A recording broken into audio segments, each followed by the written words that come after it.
예, 오늘 이 아침 가운데는 우리가 또 읽었던 말씀 누가복음 15장 11절부터 32절의 말씀을 가지고 이른 아들을 찾은 아버지의 비유 두 번째 말씀을 우리 같이 살펴보도록 하겠습니다.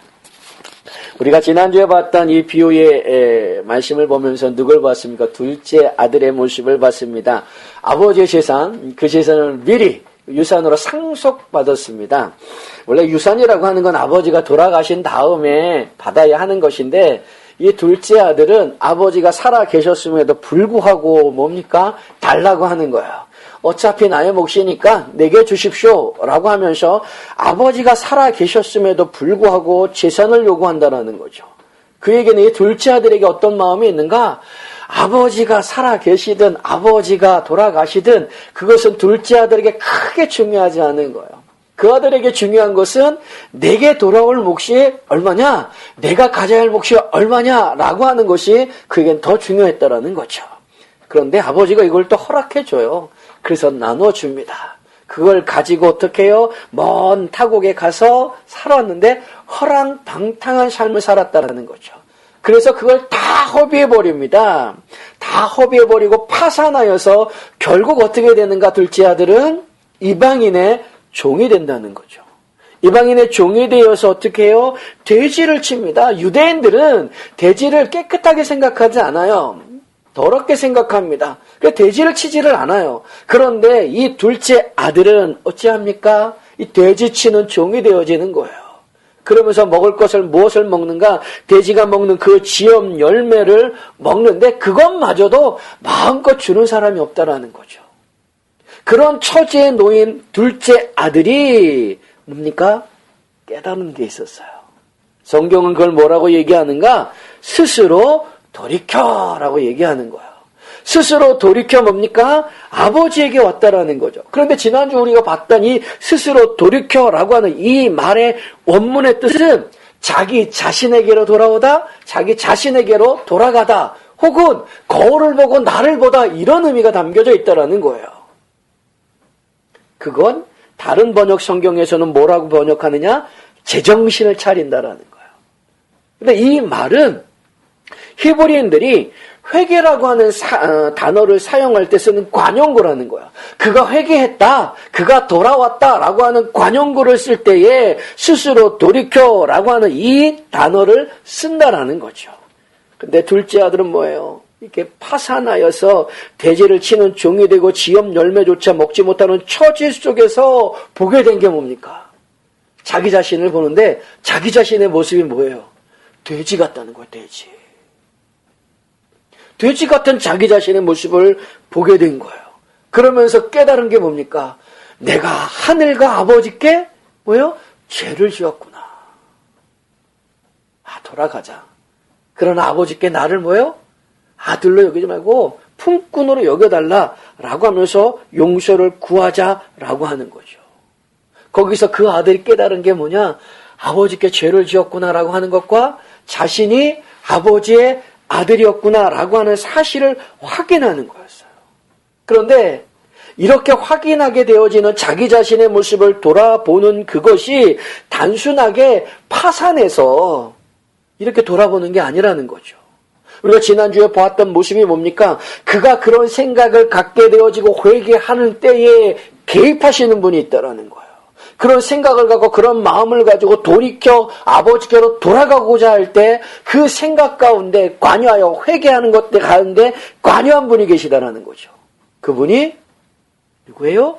성령 하나님이에요. 성령님의 역할 중에 요한복음 16장 8절은 말하기를 그가 와서, 그가 누구냐? 성령이에요. 그 예수님께서 하시는 말씀, 나는 간다. 나는 가는데 그가 오신다. 근데 그가 누구냐? 성령이에요. 성령이 오셔서 뭡니까? 죄에 대해서, 의에 대해서, 심판에 대해서 세상을 책망하리라 라고 말씀한다는 거예요.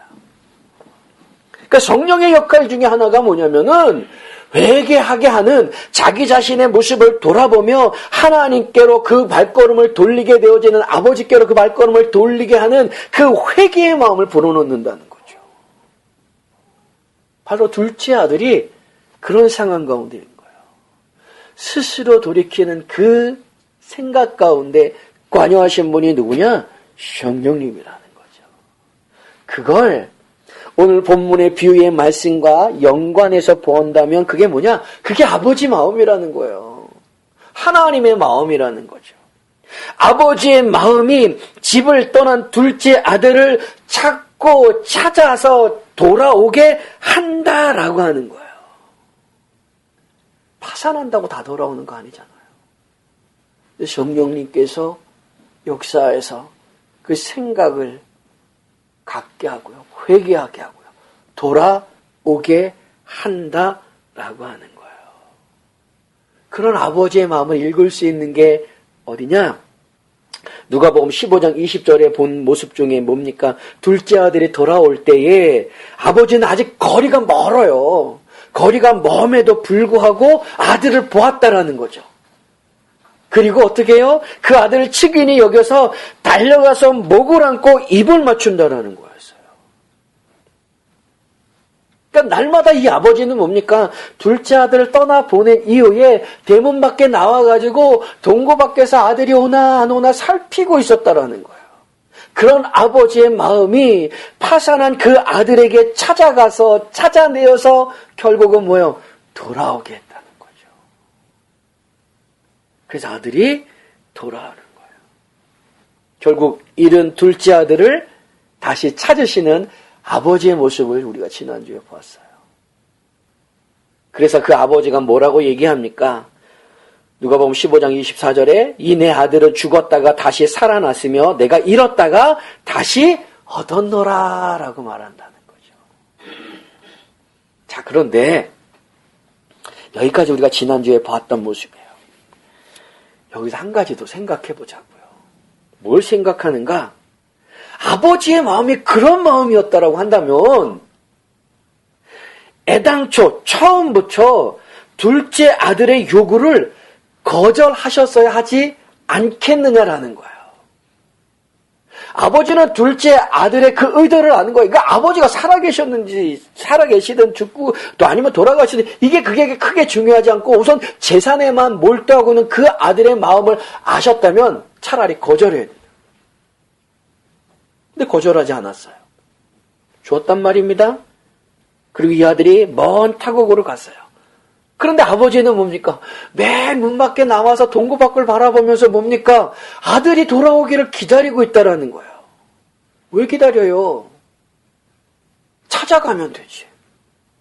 정말 아버지의 마음이 그랬다면 그 둘째 아들을 찾아가서 데리고 오면 되잖아요. 아니면 종을 시켜서 보내서 데려오면 되잖아요. 근데 아버지는 뭐예요? 찾아가지 않았어요? 종을 보내지 않았어요. 그저 문 밖에 서서 기다리고 있었어요.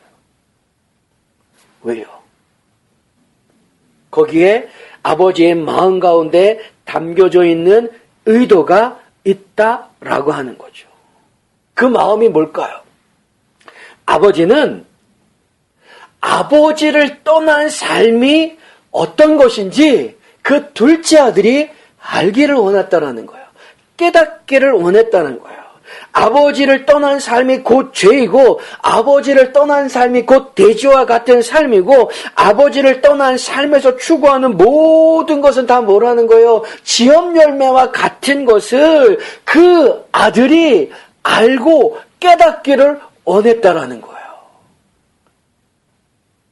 그래서 유산을 상속하는 것을 요구할 때 주고 멀리 떠났을 때 찾아가지 않고 찾아오지 않고 그냥 기다리고 있는 거예요. 그래, 나를 떠난 삶이 어떤지 가서 경험 좀 해봐라. 나를 떠난 삶이 얼마나 처참한 삶인지 경험하라라고 보내셨다라는 거죠.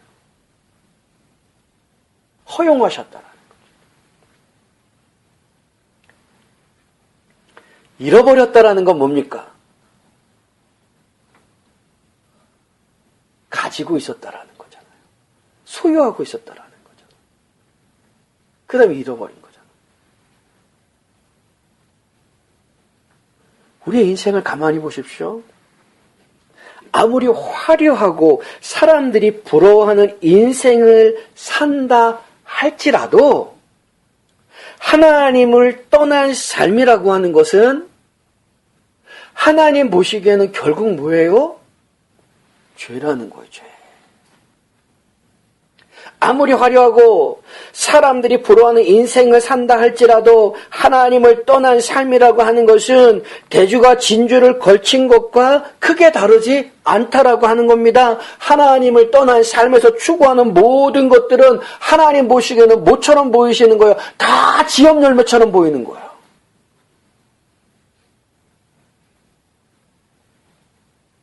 그런데 우리는 하나님 앞에 간청하고 요구하는 것이 무엇입니까? 더 달라는 거예요. 더 달라는 거예요.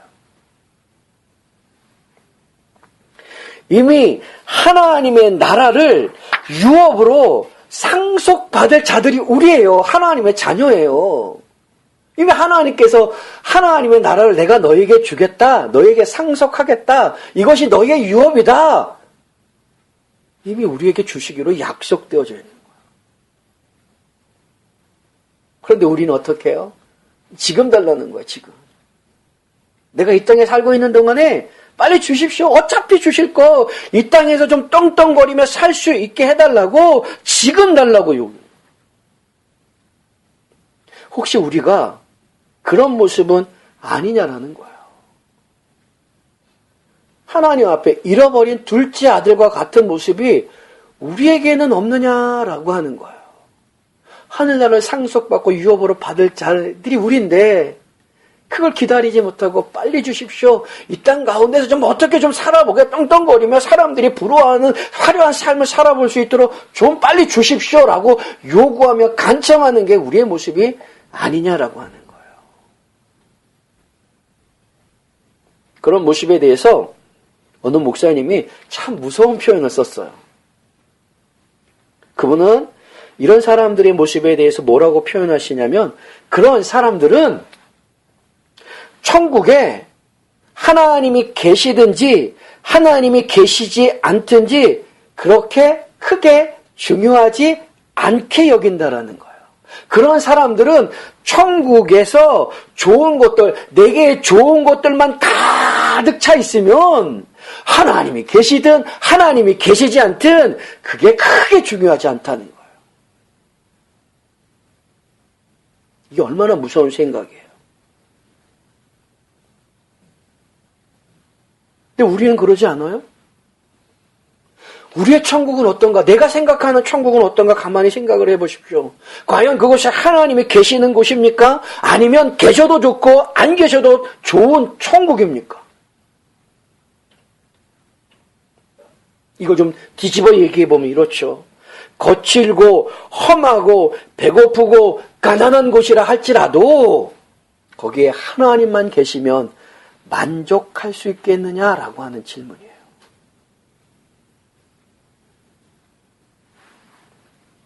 그게 아니라고 한다면 어쩌면 우리는 둘째 아들처럼 아버지가 계시든 돌아가시든 크게 중요하지 않고 내게 옷을 목만 중요하게 여기는 것처럼 천국에 하나님이 계시든 계시지 않든 그건 크게 중요한 게 아니라 그곳에서 내가 원하는 것들만 가득 차 있으면 된다라고 생각하지 않느냐라는 거예요.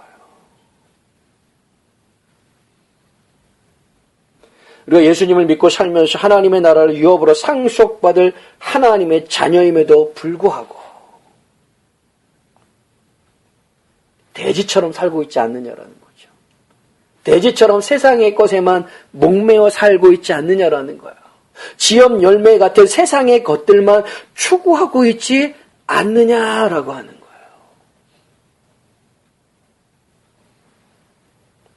하나님께서 여전히 우리를 이 땅 가운데 살게 하시는 이유 중에 하나가 뭐냐면 알라는 거예요. 깨달으라는 거예요. 뭘? 하나님을 떠난 삶이 돼지 같은 삶이라는 걸 알라는 거예요. 깨달으라는 거예요. 돼지들이 스스로 생각하기에는 화려하다, 깨끗하다, 다른 돼지들이 나를 부럽게 여기는구나 라는 나 할지라도 하나님을 떠난 삶은 결국은 뭐죠? 돼지 같은 삶이라는 거예요. 그걸 알라는 거예요. 그걸 깨달으라는 거예요.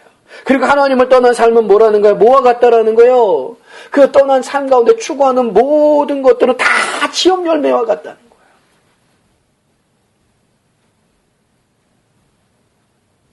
결국 하나님을 떠난 삶은 뭐예요?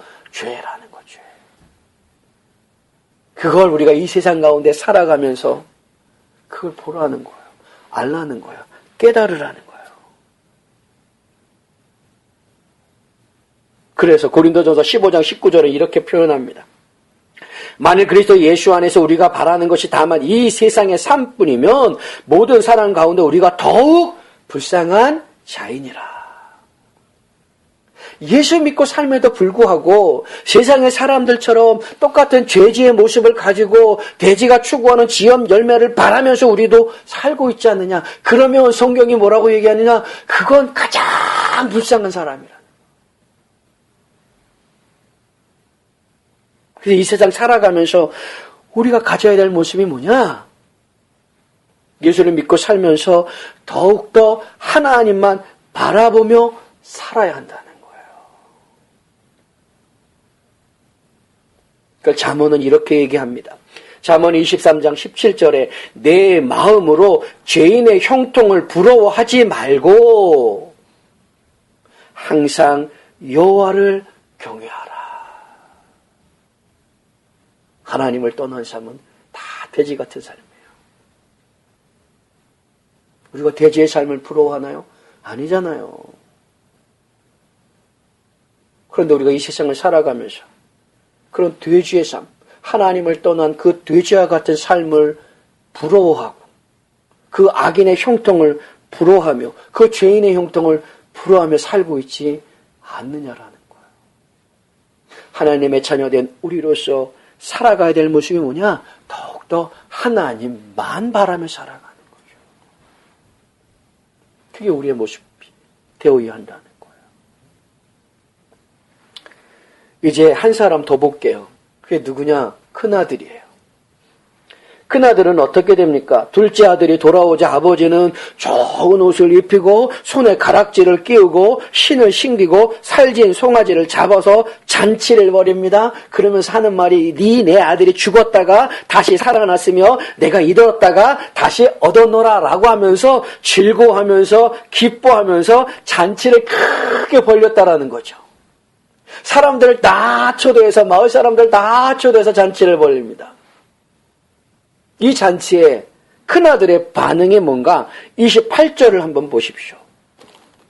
28절 말씀 같이 한번 읽어볼까요? 읽어봅시다. 시작. 그가 노하여 들어가고자 하지 아니하거늘 아버지가 나와서 권한대. 아버지가 작은 아들 때문에 둘째 아들 때문에 조우손을 입히고 가락지를 끼우고 신을 실고 살진 송아지를 잡아서 마을 사람들을 다 불러다가 즐겁게 기쁘게 잔치를 하는데 큰아들이 일하다가 들어오면서 그걸 봤어요. 종을 불러 이게 무슨 일이냐? 라고 물어보니까 죽었던 둘째 아들이 살아난 것처럼 생각하며 당신의 아버지가 당신의 동생을 위해서 잔치를 베푼 것입니다. 그 이야기를 들었던 큰아들이 뭐합니까? 화를 냈대요. 성경은 뭐라고 얘기해요? 노하여! 굉장히 화가 난 거야. 이게 노하다라고 하는 이 말은 오르기소라고 하는 헬라어의 단어인데 이거는 어떤 한순간에 일어난 화가 아니라요. 그동안에 쌓이고 쌓였던 마음의 감정의 폭발의 화를 얘기하는 거예요. 큰아들의 모습은 뭐냐면은 단순히 작은 아들이 돌아와서 둘째 아들이 돌아와서 아버지가 잔치를 베풀어 준 것 때문에 화가 난 게 아니라 이미 그 이전서부터 큰아들은 마음에 뭐가 있느냐? 화가 쌓여져 있었다라는 거예요. 왜냐? 왜 화가 났느냐? 큰아들이 어떻게 된 거예요? 큰아들은 아버지를 보았을 때 아버지가 작은 아들이 둘째 아들이 그렇게 떠난 이후로 마음이 어디가 있는 거예요? 온통. 마음이 온통 그 작은 아들에게 가요. 얼마나 화가 났는지 29절 30절에 말씀하는 모습을 볼 수 있습니다. 큰아들이 말하는 모습을 볼 수 있는데 29절 30절도 같이 한번 읽어보겠습니다. 읽습니다. 시작. 아버지께 대답하여 이르되 내가 여러 해 아버지를 섬겨 명을 어김이 없거늘 내게는 염소 새끼라도 주어 나와 내 벗으로 즐기게 하신 일이 없더니 아버지의 살림을 창녀들과 함께 삼켜버린 이 아들이 돌아오매 이를 위하여 살찐 송아지를 잡으셨나이다. 이 말이 뭡니까? 한마디로 얘기하면 나는 아버지를 위해서 열심히 죽도록 일을 했는데 내게 온 건 아무것도 없습니다 라는 거예요. 나는 아버지를 위해서 열심히 일을 했는데 아버지의 마음은 뭐랍니까? 떠난 둘째 아들에게만, 동생에게만 가 있다라고 하는 거예요. 그게 늘 불만이에요. 그런 불만이 뭡니까? 조금씩 쌓여 있다라는 거예요. 근데 둘째 아들이 돌아옵니다. 허랑방탕에 살다가 돌아온 그 둘째 아들을 보고 아버지는 어떡합니까? 입히고 신기고 끼워주고 살진 송아지를 잡아다가 잔치를 베푸는 모습을 보여주고 있다는 거예요. 자기는 아버지를 위해서 여러 해 동안 열심히 섬기며 열심히 일하며 순종하며 살아왔는데 내게 준 건 아무것도 없다라는 거예요.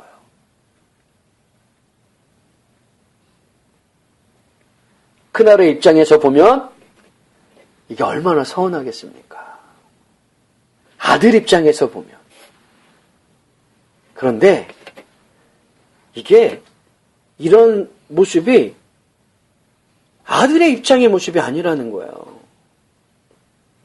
29절 말씀을 보세요. 29절 말씀에 보면 내가 여러 해 아버지를 섬겨 명을 어김이 없거늘이라는 이 말씀 속에 섬겨라고 하는 단어가 있습니다. 섬겨라고 하는 이 단어는 둘루오라고 하는 단어인데 이 둘루오라고 하는 단어는 종, 노예를 뜻하는 둘로스라고 하는 그 헬라어와 뿌리가 같은 거예요. 그 종이라고 하는 그 둘로스라고 하는 단어와 그 다음에 섬겨라고 하는 이 둘루어라고 하는 단어는 어떤 같은 의미를 품고 있는 단어라고 하는 거죠.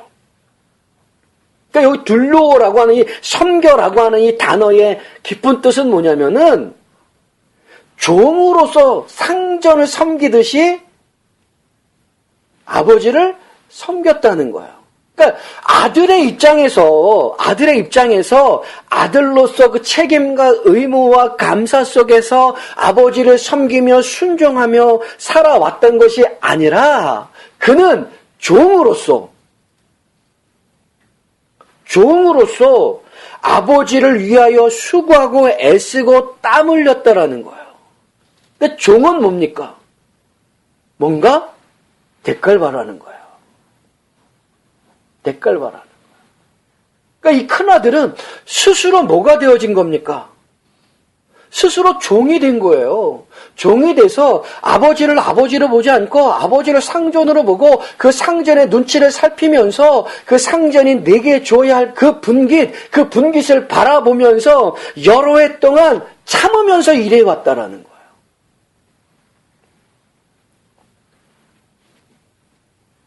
근데 이 큰아들은 아버지의 마음을 알고 아버지의 뜻을 알고 섬기면서 순종한 것이 아니라 대가를 바라는 거죠.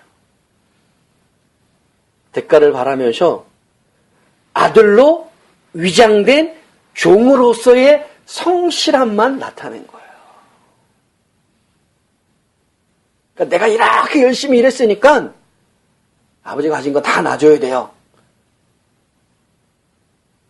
이 생각으로 일한 거예요. 그러는 목적이 어디에 있냐면 아버지의 유산에게 있는 거예요. 그 아버지의 유산을 상속받고 그가 갖기 위해서 싫지만 참아내면서 종으로서 아버지를 섬기는 거예요. 그나저나 둘째 아들을 환대하는 아버지께 화를 내며 재산을 탕진한 놈에게 살찐 송아지가 뭡니까? 라고 얘기하죠. 나에게는 염소 새끼 한 마리, 양 새끼 한 마리 안 주고 친구들과 그렇게 하는데 저놈은 창녀들과 노란하고 허랑방탕에 살고 돌아온 놈인데 저놈이 뭐가 이쁘다고 살찐 송아지로 잔치를 합니까? 라고 하는 그 화 속에는 뭐가 담겨져 있는 거야? 나도 그렇게 하고 살고 싶었다는 거예요. 누구처럼요? 둘째 아들죠. 동생처럼. 동생은 뭡니까? 아버지에게 재산을 받아 자기 마음대로 막 살았잖아요. 솔직한 마음 가운데 이 큰아들도 그런 화를 나타냈지만 자기도 그렇게 살고 싶었던 거예요. 어쩌면 마음속으로 큰아들이 부러웠는지 몰라요. 단지 아버지의 유산 때문에 참고 있었을 뿐이에요. 아들과 종의 차이가 뭐예요? 아들이라고 한다면 아버지의 기쁨이 자기의 기쁨이 되어야 돼요. 아버지의 즐거움이 자기의 즐거움이 되어야 되는 거예요. 그런데 큰아들은 어떻게 해요? 그게 아니었어요. 아버지가 기뻐하며 즐거워하는 모습 속에서 큰아들이 나타낸 모습은 원망하고 불평하는 모습이에요. 그러면 잘 생각해 보세요.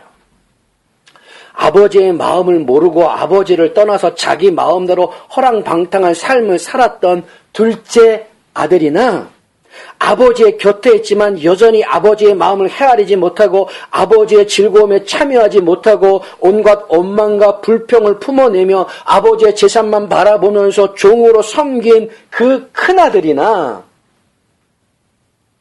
무슨 차이가 있어요? 그 둘째 아들은 스스로 돌이켜 자기가 죄를 지었다는 걸 알고 돌아왔잖아요. 근데 큰아들은 뭐예요? 나는 열심히 아버지를 위해서 일했습니다. 여러 해 동안 아버지의 말씀에 순종하며 살았습니다. 라고 말해요. 그리고 그 뒤에는 그가 돌아왔다라는 어떤 분명한 말이 없어요. 그리고 끝나버리는 거예요. 그럼 어떤 놈이 더 아버지에겐 이쁘게 보일까요? 전체적인 측면에서 보면 큰아들이나 작은아들이나 다 뭐예요? 똑같은 놈들이에요.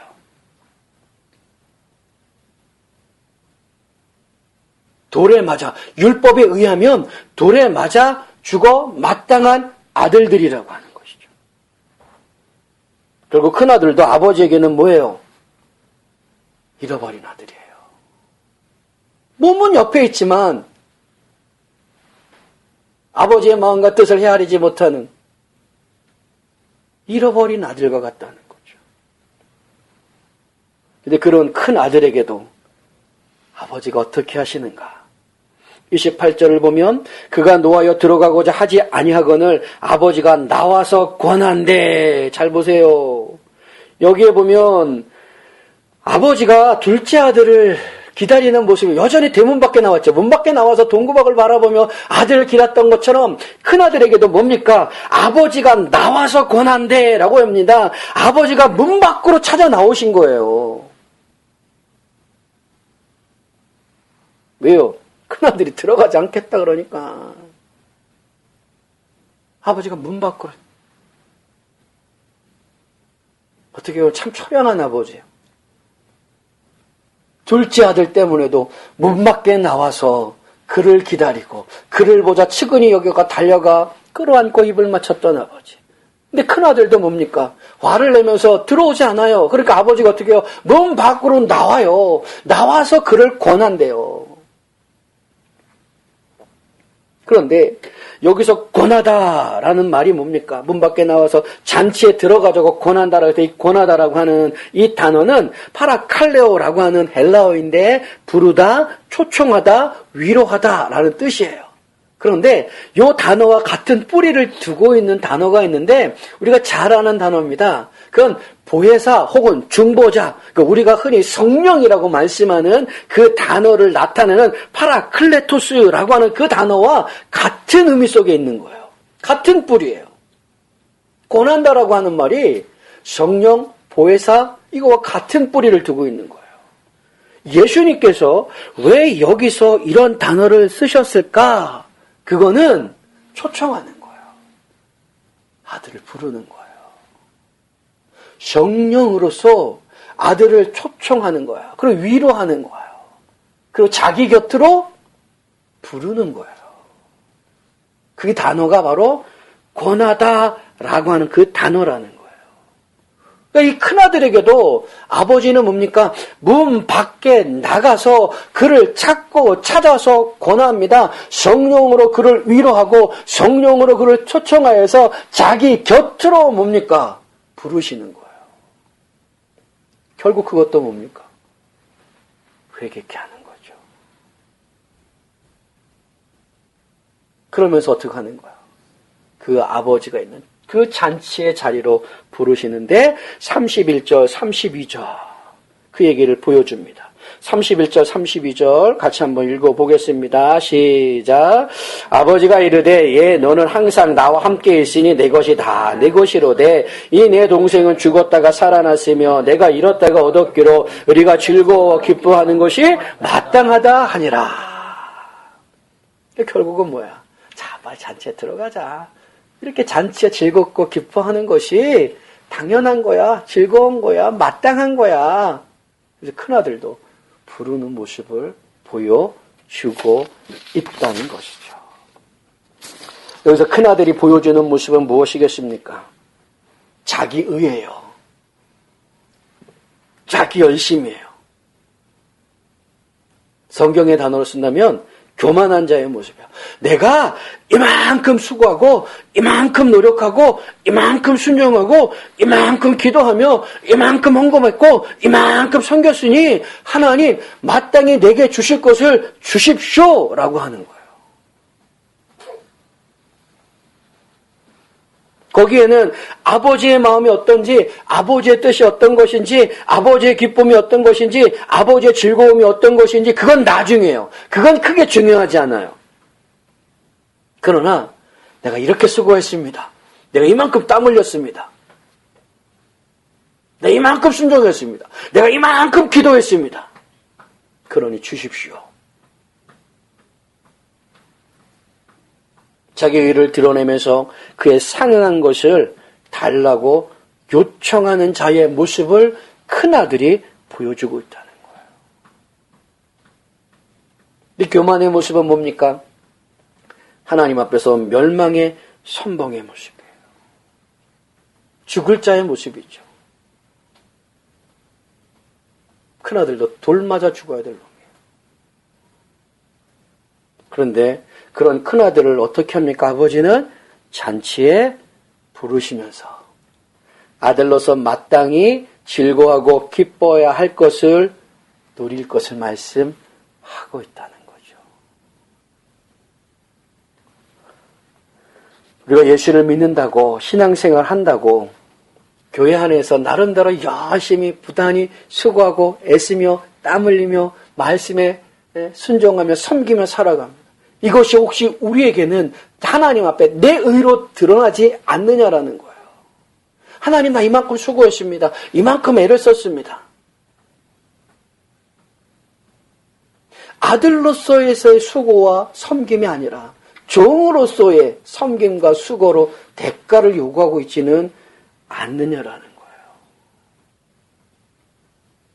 물론 본문의 비유의 말씀은 둘째 아들은 누구를 이야기하는 거겠어요? 누가복음 15장 1절 2절에 보면은 이런 비유는 뭐겠습니까? 세리와 죄인들 그리고 그들을 못마땅하게 하는 바리새인과 서기관들에게 들려주시는 말씀이에요. 1차적으로는. 그래서 둘째 아들은 세리와 죄인들에 대한 은유라고 한다면 큰 아들은 바리새인과 서기관들에 대한 은유의 모습이라는 거죠. 그런데 이 두 아들의 모습 속에서 내 모습, 우리의 모습이 투영된다는 거예요. 나타난다라는 거예요. 근데 하나님은 뭐예요? 그가 세리이든 죄인이든 바리새인이든 서기관이든 하나님은 아들로서 그들을 잔치에 초청하시는 거예요. 그들을 초청하는 아버지의 모습으로 우리에게 보여주고 있다는 거죠. 그래서 하나님은 어떤 분이냐? 탕자 같은 둘째 아들 같은 사람이라 할지라도 큰아들처럼 자기 의를 드러내는 교만한 자라 할지라도 하나님 뭐 하시는 거예요? 다 품으시는 거예요. 그들에게 풍성한 은혜를 베풀어 주시는 그 하나님의 모습을 아버지를 통하여서 보여주고 있다는 거죠.